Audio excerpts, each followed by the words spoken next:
سواد کې د میډیکل کالج پروفیسورانو او طالب علمانو ویلي دي چې میډیکل کالجونو لپاره نوی نظام دوی ته قبول نه دی ځکه چې په سمدستي د یو نظام نه بل ته تلو سره به په زرګونو د میډیکل طالب علمان متاثر شي او ورسره به ټول نظام د ګډوډۍ ښکار شي.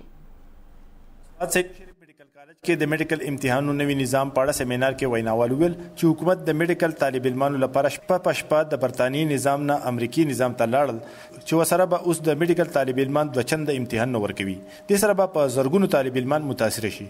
وروسته د سیدو ګروپ اف هاسپټل پخواني ام اس پروفیسور ډاکټر ګلشن حسین سره د ملګرو خبري غونډه کې ویل چې موجوده حکومت د میډیکل شعبه تباه کول غواړي. دا پټولو ډاکټرانو د فند جنریشن یو نوی سیستم نافذ کیږي د فند جنریشن لپاره. نو موږ د فند جنریشن نه منو. موږ وایو چې دا سیستم تاسو د امپروومنت لپاره کوي نو موږ سره کېنئ او د دې لپاره کار وکړئ. په دغه موقع د میډیکل طالب علمان ویل چې په میډیکل کالج کې یو ځل امتحانونه پاس کېدو نه وروسته بیا امتحانونه اغستل یو اړخ ته په ټولو میډیکل کالجونو باندې عدم اعتماد دی.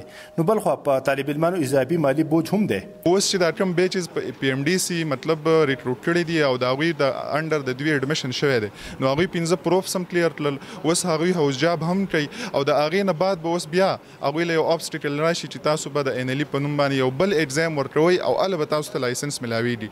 نو غریب کورونو خلک دلته کې راځي نو الته موږ وګورو نو هغه بده کې چې کوم د مالی مسایل هم ډیر زیات راځي لکه د هر اگزام چې کوم فیس دی هغه په زرونو کې دی.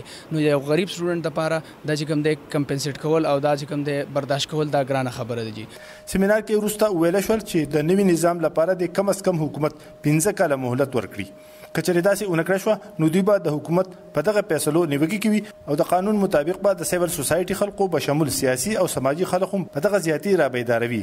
د کیمرامین لونګین سره نیاز احمد خان، مشرق ټي وي، سوات.